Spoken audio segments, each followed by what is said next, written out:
everybody. Welcome to Touchdown BC. I'm Andrew Wadden. Of course, my co-host, as always, is Ryan Sullivan. There was a battle this week, a brewing in BC high school football, Ryan, and I heard that it went down in Coquitlam. You're absolutely right, it did. Now, a lot of people say I'm kind of like a knight, you know, kind of dashing looking. I look the part. A lot of people say you're kind of like a centaur. You're all man, and then from the waist down, you're built like a horse. I don't know if it's true, but put that on grass, and this is what you get. STM Centennial from Percy Perry Stadium in the COQ. Centennial coming off an exhibition loss last week in New West. STM wrapped up their preseason with a loss to Vancouver College. Opening kickoff, STM gets cheeky. They go for an onside kick. Doesn't pay off in the slightest. Offside white, 10 yards back. Surprise, ruined. Centennial would not get anything going. STMC knocking early on. Malcolm Lee then gets the rock and hits the gas. Remember that name, Malcolm Lee. He could be something really special. Touchdown Knights, but the Sens would respond. Nick Okamoto, skies went out for Jordan Kennedy. A nice pickup, and the red, white, and blue would turn it into 7. Back the other way, though. Malcolm Lee again taking the rock to the rack. He's too tall to stop. Touchdown STM, and they would nail the 2-point convert soon after that. Centennial would get back on the board in the second. Okamoto calls his own digits and takes it home with ease. They weren't done there. NOK hits Kennedy again up the sideline, and he puts the engine into overdrive. He rips it up to the STM 2-yard line. From there, NOK bakes, takes Centennial, trying to build a lead before the half. When the monsoon hits Percy Perry, and it hits hard, the rain starts to pour on offensive coordinator Joe Adams. He used to teach me English, by the way. True story. The play is set. JJ Delorier. Skies went out for who else? Malcolm Lee. And oh, baby, what a grab. Like a young Antonio Gates. Only needs one mitt to pull it in. Touchdown STM. Knights win 40-24. Let's kick things off in the third Q. Notre Dame already up 16-13 and facing a 4th and 10. Theo Landers goes and keeps the biscuit on the bootleg. He heads for the sideline and then cuts it back into the middle. They move the chains. That's a first in the Boyd red zone. Mauricio Flores then gets in on the receiving end. He reaches but only gets up to the goal line and no further. So Landers finishes off the drive himself. It's 23-13 ND. The Jugglers back in the red zone just minutes later. It's Nick Carusi getting the leather and going for a jaunt. He turns the corner and enters pay dirt with ease. Notre Dame up 17. We then get a catch of the year candidate from Aldris Barrios. An insane grab on the sideline. He gets his feet in. From there, it's all gravy. Carusi again gets the ball and pulls off the gorgeous spin move. He takes it in from 15 out. Notre Dame wins 36-13. Terry Fox hosting Rutland at Percy Perry Stadium. A pretty decent-looking crowd on hand for the CZ opener.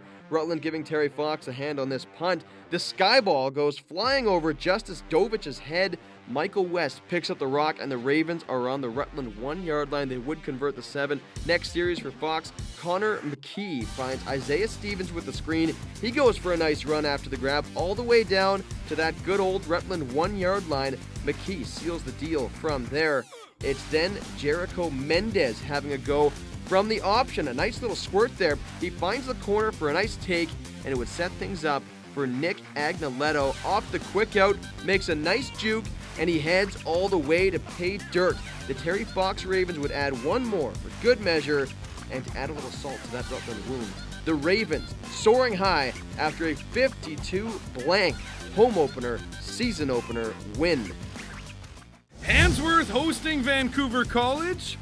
Start things out with this nice run from Eli Matzel as he takes it right to the outside. That's 6, soon to be 7 on the board. Damian Starnes then has the catch of his career. A little tip to himself. Absolutely gorgeous. 35-34 is the final score for the Royals. They take out BC in week 1. Lord Tweedsmuir hosting Kelowna. Connor McKay hands the biscuit off to Jamel Lyles. A nice burst of speed. Move those chains. McKay then decides to keep it for a run. Lyles gets absolutely pasted. Check number 22, the blocker. just a touch of helmet to helmet, one might say. No flags on the play. McKay then hits Joe Carter fresh out of the Sky Dome. He goes for a nice run after the grab. Touch them all, Joe. You'll never hear that saying again in your life, I'm sure. Caleb Abraham decides to finish this one off. Tweedsmuir with a nice win at home, 35 bagel. Your final score from beautiful Surrey, BC. All right, here's the rest of your AAA scoreboard.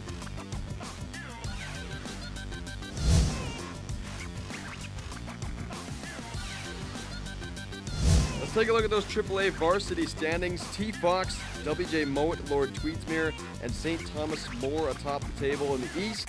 All, of course, after one week of play. Mount Douglas, Belmont, and Handsworth atop the table in the West.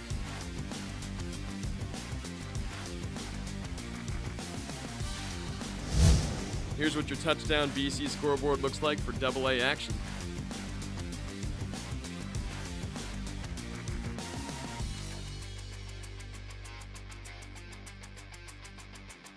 Here's your AA standings. Rick Hansen, Mission still undefeated in the East. In the Northern AA, Dutchess Park at a nice 2-0.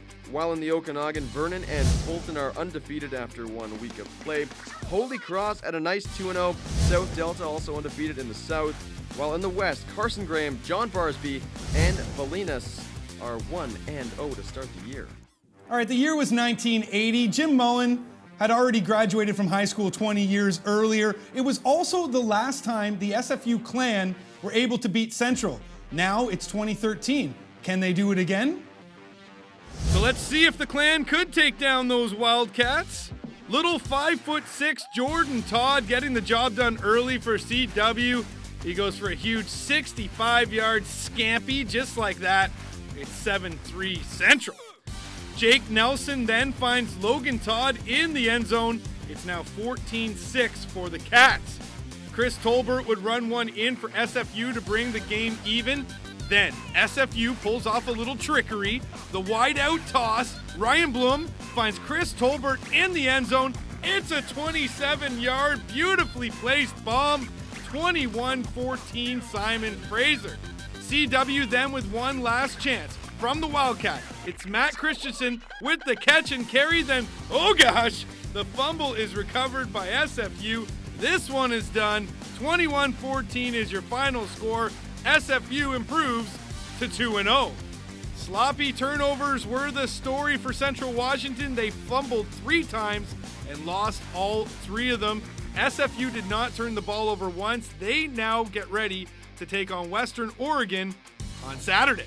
T-Birds, Rams, UBC, 500 now on the year. They waltzed into Regina and tangoed out with the 37-27 win. Brandon Deschamps led the way, 230 yards rushing and 2 TDs. Did you know Deschamps is actually French for a massive blue and yellow tank? It's true. I own a thesaurus. Cayman Shutter, the man as always for Regina, 34 of 57 for 459 yards, 3 touchdowns, and no picks. UBC will host Saskatchewan this weekend right here on Shaw TV. All right, let's take a look at those Canada West standings. Calgary, yep, they are for real. It is official. They are 4-0 behind the likes of Andrew Buckley. Saskatchewan, 3-1. Manitoba is 500 along with UBC. And my sleeper is still asleep. Regina, they are 1-3. Alberta, 0-4, but a nice looking 0-4. The Langley Rams are coming in off of a brutal performance last week in Nanaimo. Now they're at home. They got the hometown faithful behind them. What could they do against Valley? 'Twas a beautiful day for football. Probably one of the nicest parks in all of football as well. Jelani Gilbert Noren finds Daniel English deep down the sideline. A beautiful grab, beautiful gain. And then Gilbert Noren calls his own number. The QB keep. The Langley Rams taking this one 54-7. A spanking. They get ready to face the BI Raiders on Saturday. The Raiders took the road, facing off against West Shore. Picked this one up in the first Q. Raiders up 3-zip. Dustin Rodriguez fields the punt and then tosses the leather to Whitman Tamuziak, and he gone. And not before he rubs it into the Rebels bench, and then gives a little neon Dion just to rub it in some more. But the Rebels, they didn't let the showboating get to them. Nick Spindor put 6 on the board for the home side. The point after was blocked, so it's a 4-point game. But that lead would grow. Raiders pivot. Jamie Ibarra hits Samuziak, who's all alone on the sideline. That's his second major of the game, and that, well, I'm not sure what that is. With the Raiders well out in front, Ibarra under pressure dumps it off to Andrew DeLeon. DeLeon puts on the afterburners, takes it all the way inside the Rebels' 5, where Jamari Bennett caps it off. That's his second major of the game, and that, my friends, was the end of the Rebels. Ibarra with a big game for the Islanders, tossing for close to 350 yards while connecting on 17 of 20 attempts, plus those 3 touchdowns. Samuziak caught 3 balls for 109 yards and the 1 major. Andrew DeLeon racked up 137 all-purpose yards on the day for the Raiders. Kamloops hosting the OK Sun. Start things out with Theo Dizar. It's just a meaningless handoff, and then boom, Alex Bradley with the juke. The Okanagan are knocking. Dizar then hits Tommy Howard, a nice grab while wearing his defender. OK Sun go up early, and he breaks out the Victor Cruz salsa. Style points, yes. Originality, I like it though. Stefan Schuweiler then sets back for the loops. He hits Jack Rush. What a name, Jack Rush. You're gonna make it in this town, kid. All the way to the house. Kamloops does offer up a touch of excitement for their faithful though. Cam Bador in at QB, and he decides to scramble to the outside. He then takes a licking. A quick seat on the sideline, compliments of Stephen Liss. Dizar back in, he finds his favorite tailback, a little toss to Alex Bradley, and take it easy. He burns the defenders like a cayenne pepper. Let's not forget he's carrying 3 extra pounds of hair as well. Dizar then decides to cap off the drive with a nice toss to Zach Riegert. 30-0, the final score from Hillside Stadium. The Okanagan now improved to 6-2, while the Broncos fall to 2-5-1. The Sun and Kamloops will meet again in the Apple Bowl on October the 6th. All right, time for your BCFC standings board. Langley Rams, Vancouver Island Raiders, and Okanagan Sun all tied at the top of the mountain at 6-2. Take a look at those Vancouver Island Raiders, though. They've won their last 5 games in a row. I'd say undoubtedly they are the hottest team in the province. All right, so you're now completely up to date with everything that's happened throughout the province of BC, football related. Though, Ryan, I do have something to ask you. At the start of this show, were you implying what I think you were implying? I absolutely was, my friend. You have very small hoofs. Oh. Freakishly, like they're like size 2. Jim and Dino, take us home. Welcome back to Proper Tackling Techniques. Dino, this is unit number 3. We're moving on to proper positions. Correct, and we start with teaching 3 positions and allowing the players to get comfortable in all 3, because really they transition from first to the second to the third throughout the tackling form and the fundamental. So Let's start with the university and junior guys, and we'll conclude with the younger guys over here to show that this applies to every level of football. Absolutely. Okay, Sounds take good. it away. Okay, so guys, what we're going to do first is I'd like you to just stand nice and tall, and this is called an athletic position. Okay, feet underneath your hips. Okay, slight flex, a flex in the knee and the hips. Slight flex. No, you're just like standing like I am, like normal, but you are athletic. So what that means is if somebody comes by and pushes you, nobody's going to push you over. You're athletic. You're ready to go. Now, simply getting players feeling like they're a football player and they're an athlete is really important, because now we can easily adjust into the next step, which is a hitting position. So now all I want you to do is I want you to stick your butt out and drop yourself nice and low, head and chest up and spread. Ready? And drop. Good. Feet underneath your hips still. Okay, keep them nice and tight. Steven, just a little tighter with your feet. There you go, underneath your hips. Good. And chest up and spread. Good. And that's a hitting position. We want the elbows tight to the body. Okay, we're going to get to the technique in a minute, but these are just the positions. And relax. Okay, the last position is a power position, and now the feet are going to be a little wider. It's more of your old line stance, and they are going to have weight more evenly distributed across the feet. okay? The previous one you were on your toes, now they're more evenly distributed across your feet, and you're dropping your butt down, okay? Ready, and drop. Good, a little bit sinking down, okay? Your chest is up and you're a little bit back further. Good, and a little bit wider with the feet. Excellent, good. And Pierre, I'm gonna get you to come on out here, okay? And I want you to turn around this way, okay?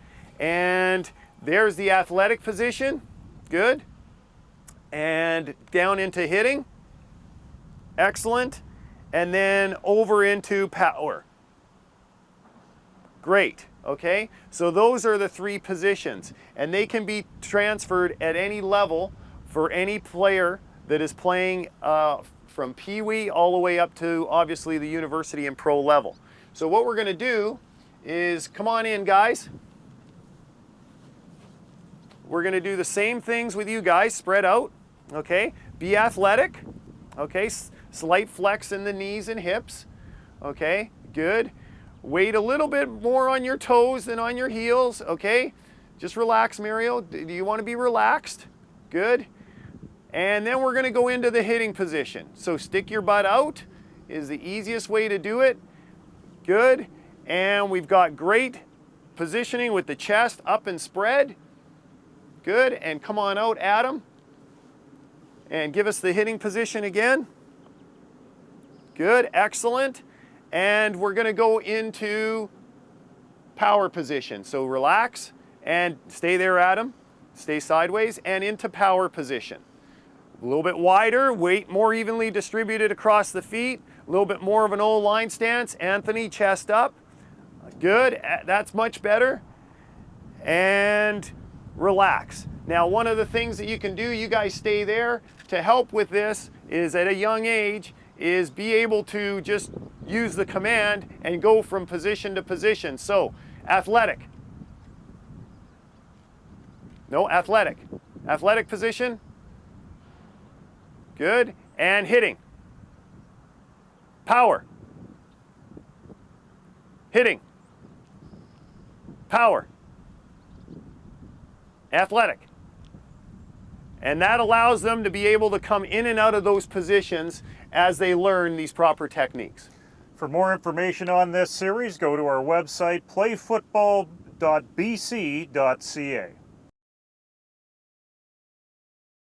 Now joined by Danny Smith from UBC and Jay Prepchuk, from places unknown? Handsworth Royals right now. There you go, Handsworth Royals. But you also do a lot of work in terms of your quarterback camps as well. Tell me a bit about that. Absolutely. We've been doing quarterback camps now for over 20 years, and we start the camps in January and run all the way through till August, and they've been doing very well, and I've been really excited about the enrollment and getting receivers involved as well with G. Roy Simon and Marco Iannuzzi, so it's been a great process for us. In terms of the development of the quarterback in BC, you were a quarterback with the UBC Thunderbirds back in the 70s and 80s and came up through the junior system. How much of a change have you seen, Dan? I've seen tremendous change, and a lot of it I think should go credit to Jay and the programs he does, because quarterbacks don't get a lot of work. There's not a lot of experienced quarterback coaches, so the camps that Jay and his group do, I think, really have added a lot to the quarterback and developing the young quarterback in BC. Now, we're talking about work and reps for quarterbacks. We're going to see a couple of drills here in a few minutes. How critical is it to get quarterbacks into a rhythm throughout the course of the year so they don't put the football down? Right. Well, you know, like Dan said, it is a unique process that we have, right? And so it's nice to be able to get these guys working out early in the year. We get them working out in January and February, so they don't have to worry about their technique and their footwork when they get into team. Because when they get into team situations, they don't have time to, think about what they have to do as far as their technique and so on is concerned. So it's nice to just rep the technique in the off season. Then when they get to this regular season, they don't have to think about it as much, and it's just a natural process for them. Yeah, when it comes to quarterbacking, I guess you can break it down to two things if you want to keep it simple. One of them is technique, and the other is how you see the game. We're going to be looking at some drills, but when it comes to how quarterbacks see the game, how do you work with them in terms of what we see today? Well, I think the first thing Jay hit on is you got to get them fundamentally sound, and there's many ways to do it. There's no one way, but just getting them fundamentally sound is the first thing. And usually a quarterback's one of your better athletes on the team, if not the best athlete on the team. And the key to that is finding out what they do well, and then helping them to learn what it is that they can do to take advantage of that. So rather than try to teach them everything about quarterback, you know, with these young guys, you say, this kid drops back well, he rolls out well, whatever it is, and then tweak the fundamentals of that and let them get to be athletes. Because once they get on the field, they're on their own. What's the first drill that we're going to see today? The first drill, well, the plays that we're putting in, and we want to always relate it to the plays that we're putting in for that particular day. So this morning's practice, we're putting our bootleg pass in, which is basically a rollout pass. So we're going to go over with the players how to throw on the run, basically, the fundamentals of throwing on the run and just the basics of doing that, so that we break it down and complete the process by getting into team a little bit later on. What's the second drill we're going to see today, Dan? Well, Jay's going to do 2 back-to-back because they're really related. They're the early stages of the progression. And then the third one I'm going to do, which we're going to get them to stretch it out a bit, we're going to get them actually rolling out and throwing the ball on the run. So we'll do 3 drills, 2 that are to get them started, and the third one will actually let them execute the whole play. Okay, well, let's go to drill number 1. We're going to be... Line up in a straight line, though, guys. Yeah, line up in a straight line. So face your partner. Now, guys, make sure you don't run into that goalpost, okay? Okay, so all we're going to do here, guys, is we're going to start our throwing on the run process because we're putting our bootleg pass. So what we're going to do to start off with, we want to frame yourself up properly here, okay? And you're just going to take a nice, easy jog towards your partner, and we're going to focus on our fundamentals of throwing on the run. So we want to really focus on getting your big chest, having your tray up, big chest, and coming up and throwing from your toes. You guys have heard us talk before about that. You want to get up on your toes as you're throwing on the run. You're making yourself big and throwing nice high. Okay, Dan, let's talk a bit about this drill. What are we trying to do here in terms of addressing fundamentals of throwing on the run? Well, fundamentally, what's different here about the normal throwing motion is you actually throw off your wrong foot. So if you're a right-handed quarterback, you're throwing off your right foot, and if you're left-handed, you're throwing off your left. It's kind of counterintuitive. So what this drill does is get the kids to over and over repeat throwing off that wrong foot. What are you trying to recognize here in terms of technique to correct bad technique? Well, the biggest thing with kids when they're throwing on the run is they don't get good rotation. They open up their chest when they're running because they're normally running. And what we really try to do is get them to get their shoulders around, to get low and run, and then as they go to throw the ball and make their step, they get nice and tall and release the ball high. To release the ball high, how important is hip rotation? Well, hip rotation is important, and as a matter of fact, you bring up a good point, is that we really emphasize getting your hips around, because if you get your hips around, your shoulders will come around. A lot of times, why they don't get around is they do get their shoulders around a little bit, but not their hips, and end up throwing the ball into the ground usually. If you're structuring practice at a minor level, how important is this to do with your quarterbacks on a regular basis? I would do it daily. If we have in our offense where we run bootlegs or throwing on the run a lot, and a lot of times you do that with young quarterbacks because it's easier to get them out of the pocket to throw the ball because they're athletic and they have a lot of experience in the pocket. So we'll do this a lot. And you know, one of the things that we try to do is, I know it's boring, the kids like to throw the rock down the field, but this is a fundamental that they need to master. So we'll do this daily. And you'll do it daily, and how long will you do this drill for? Well, we'll do it until I look down the line and I see that everybody is doing it reasonably well. And I won't stop doing this until they do that. Okay, so we're going to continue the throwing on the run process, just have the quarterbacks getting used to throwing on the run, being on the run. So we're going to take the football, we're just going to back up a little bit here, Rylan. Okay, so we're just going to work on rolling to your right-hand side, same principles as we talked about with throwing from your toe. But the big thing now, guys, that we want to focus on is going towards your target. So we don't want to drift off to the side. So we don't want to be throwing across our body and drift off to the side. We don't want to be throwing across our body, drifting off whether we're going left or right.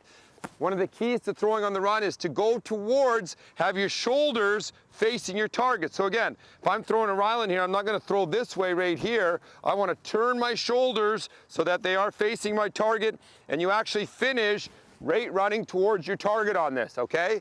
Continuing to remember to have your tray up, nice high release, working on that follow through all the way across. But the key thing here is finishing towards your target. So it's just like you're kind of clawing your partner right here, okay? And you come all the way down this way.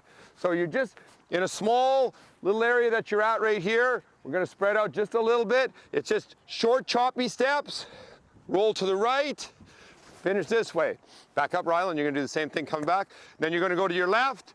Now, except for Court being left-handed, throw into your left-hand side, guys. The big key that you've heard me talk about before is getting that ball, put that ball up in the ear hole. What does that do right now? Takes my shoulders, squares them to that target. If I'm here, I'm going to throw across my body, which again, I don't want to do. So I'm here, ball in the ear hole, so throw it to your left, chop, chop, chop, ear hole, attack, right down here. Okay, going that way, ear hole, perfect, nice job, excellent.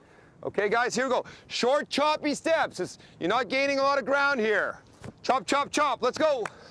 Now, he was talking about drifting, avoiding the drift while you're delivering the football. How do you discipline yourself as a quarterback to move forward on your release? Well, basically, when we run a play like this, we're running sprinting. We're getting the quarterbacks to either sprint or make a fake and what we call win the edge. Once you turn the corner, we have quarterbacks going downhill. And when they're going downhill, they switch from being long strides into these short, choppy steps. And working downhill in short, choppy steps, they're able to stay in a nice form to fundamentally throw the ball. What are we looking to correct here? Generally, the kids will have a tendency to throw off the wrong foot here. So this helps correct that, so they're throwing off the right foot. The other thing that will happen here is the kids will stay in long strides, and when they go to throw the ball will take off on them. Or the other thing that you'll see what happens is they stiff leg the front leg, and then the ball ends up going into the ground. So what we're really trying to correct here is to get them into a better throwing position rather than a running position. Okay, guys, what we're trying to do here is win the edge here, okay? Win the edge, and then get into your short, choppy steps. Get those shoulders around. Nice ball. Your shoulders around. Okay, we hear what Dan's saying here. What are we doing in this drill, Jay? So we're putting it all together right now. We're taking the two previous drills and we're just now putting them into a game situation where the quarterbacks actually have to do their full rollout. So we're hoping that they get the edge, meaning they break contain and they're able to put some pressure on the defense and be able to use the techniques that we just taught them about getting up on their toes. Very important that Danny's talking about right there is that very first step is important, that they really open up, so they don't open too. If they open too flat, their rollout will be flat, right? So they want to really open up to what we say 6 o'clock, because the clock behind you. They open up to 6 o'clock, and then they get the full rollout going, and they get up on their toes, get their tray up, and they're ready to deliver a good pass here based on the drills that we did earlier. That's it. Nice, Mike. So it's key that they open up on the first step, but they got to chop it up at the end, don't they? Exactly. And they got to. It's just, being an athlete and gathering your feet together. So as you throw, you can see some of the better guys are able to throw on the run without really chopping it up too much. Because you don't want to slow down too much either. Because you remember, you got 11 guys on the other side of the ball that are after you, right? They're wanting to get, they're wanting to get to the quarterback. They're wanting to sack the quarterback. So it's all a process that happens within 3 seconds with a lot of physical people coming after you, right? Well, with different athletes, they're going to have different strengths, but with those strengths, you can have bad habits. What sort of bad habits can you identify in a drill like this that you can try to correct? One of the first things is that very first step, and that's why being a quarterback, it's such a exciting process. And it is an absolute process right from the very start of the drill, right from your very first step. If you don't take the proper angle on your very first step, then you're going to have a tough time throwing on the run, right? Because you just need to get that angle where you can really bubble to the outside and be able to attack. The other thing is a lot of quarterbacks will end up drifting off to the side a little bit instead of coming right towards their target. So see how Jake here, we're emphasizing him really finishing towards his target and not drifting off away from something. Getting your shoulders square, get up on your toes, and deliver balls, okay? Okay.